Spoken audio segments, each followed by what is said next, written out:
মা, ও এখনো স্থির হয়ে দাঁড়িয়ে আছে কেন? কি হলো বিমলার? ওই অস্ত্রে ওর আঘাত হবে যে। কুমার, না না না না কুমার না। কোথায় কোথায় গেল তোর সেই সব ভয়ঙ্কর অস্ত্র?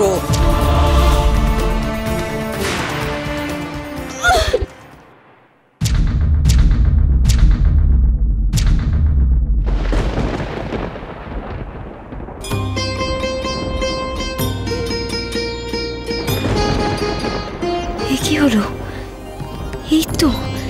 এই তো আমি এখন হাত নাড়তে পারছি, কিন্তু একটু আগেও যে আমার হাত অসাড় হয়ে গিয়েছিল। কি করে? অস্ত্রকে আটকানোর চেষ্টা করলে না কেন? আমি কিভাবে অস্ত্রকে প্রতিহত করতাম? সেই তো, ও কি আর অস্ত্র চালাতে জানে? রাধা, রজ্জুতে তোমার সর্পভ্রম হচ্ছে। এ অতি সাধারণ মেয়ে। অস্ত্র ছুড়লে যে প্রতিহত করতে পারে না সেই মেয়ে কখনো ওই অস্ত্র ছুটতে পারে না, এই ব্যাপারে আমি নিশ্চিত।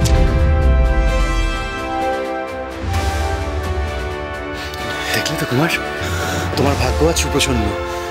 মহারাজ, তাহলে কি এবার আমি ওকে রাজ অন্তঃপুরে ঠাঁই দেওয়ার অনুমতি পাবো? নিশ্চয়ই পাবে, কিন্তু তার আগে আমাকে আরেকটি বিষয় জানতে হবে,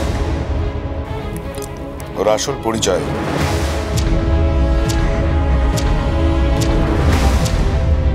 আমার আসল পরিচয়?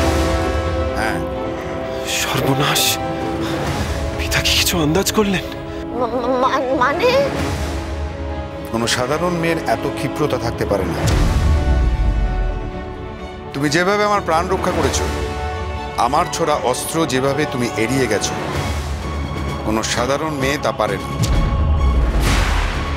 পারে পারে মহারাজ, পারে। মাদারিরা পারে। ও যে মাদারির মেয়ে।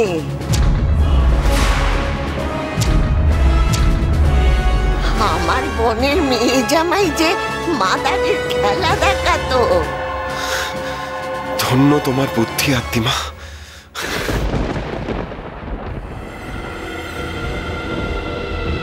মাদারির মেয়ে ঝিনুকমালা।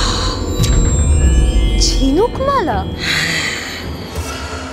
ঝিনুকমালা, সেও তো মাদারির মেয়ের পরিচয়ে এসেছিল।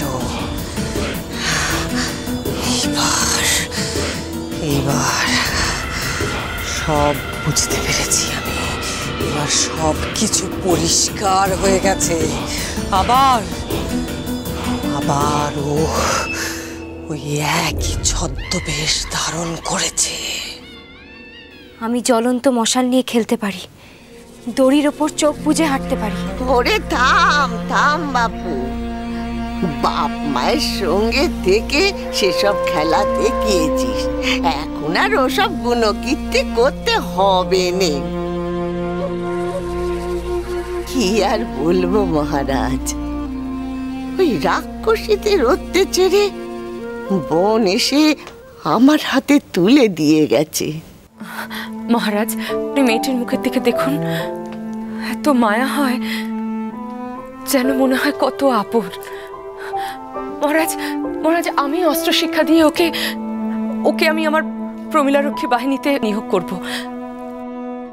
বেশ আদিমা, আজ থেকে তোমার নাতনি রাজবাড়ি রাজ অন্তঃপুরেই থাকবে।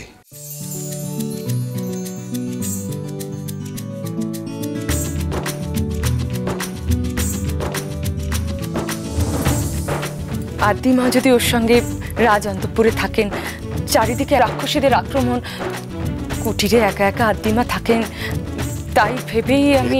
উত্তম প্রস্তাব মহারানী। আদিমা, তোমার এতে কোনো আপত্তি নেই তো?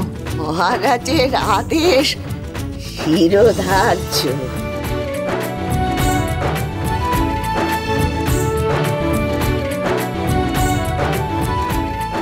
যাক, নিশ্চিন্ত হলাম।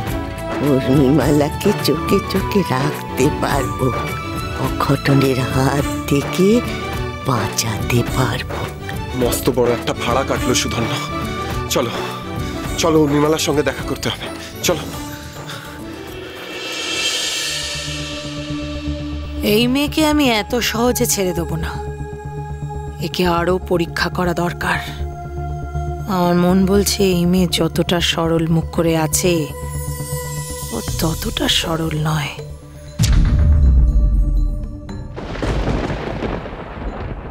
কি করে দেখতে পাবো আমি আমার কিরণকে? এই মরার গায়ে পুটুরিতে তো বন্দি হয়ে আছি। কি করে আমার মেয়েটাকে দেখতে, কি করে? রাক্ষসেরা আমাদের এই কালকুটুরিতে বন্দি করে রাখতে পেরেছে, কিন্তু আমার বুদ্ধি আর চিন্তা ভাবনাকে বন্দি করে রাখতে পারেনি।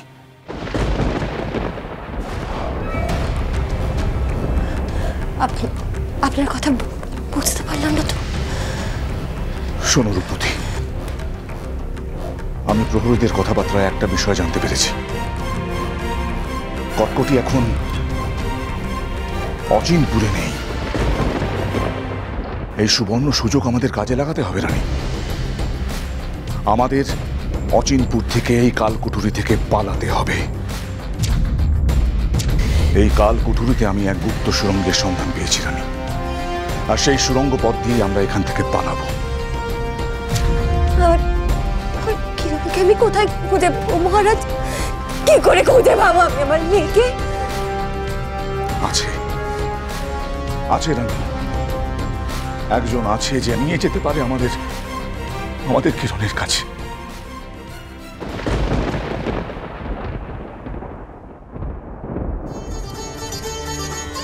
এগুলো তোমার পোশাক উর্মিমালা, আজ থেকে এগুলো তুমি পরবে। দেখো তো পছন্দ হয়েছে কিনা। রাজবাড়ির পোশাক বলে কথা। শোনো, রাজ অন্তঃপুরে দক্ষিণের ঘর খুলে দাও। আজ থেকে এরা ওখানেই থাকবে। তাই হবে মহারানী। এসো। বাবা, দিদি এমন করছে যেন ওই মেয়ের সঙ্গে ছেলের বিয়ে দেবে। দক্ষিণের অমন আলো বাতাসওয়ালা বিরাট ঘর, ওইখানে ওই মেয়েটি থাকবে? দেখলে কাজ চলে যায়। মহারানী, আমরা তাহলে ওই দক্ষিণের কক্ষে যাই। একটু অপেক্ষা করো না আদিমা, একটু বসো। সকাল থেকে তোমাদের যা ধকল গেছে, কিছু খাওয়াও হয়নি বোধহয়।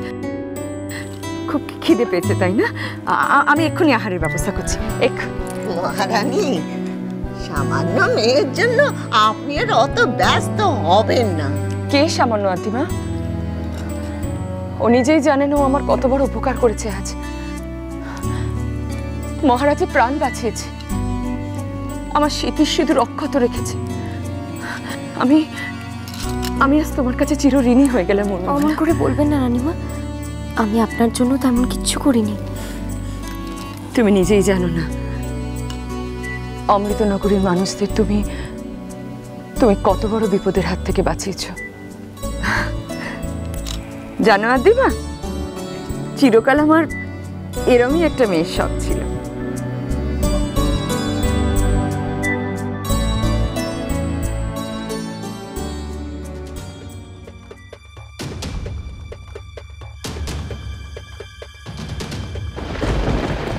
রূপতি, রূপতি, রূপতি লাগেনি তো? রূপতি,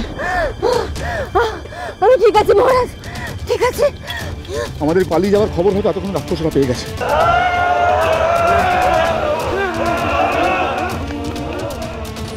আমি পারবো তো মহারাজ, পারবো তো? আমাদের পারতেই হবে রানী, আমাদের পারতেই হবে। এই সুযোগ অপচয় করা যাবে না। যে করেই হোক, যেভাবেই হোক, আমাদের মেয়েকে আমাদের খুঁজে বার করতে হবে। চলো।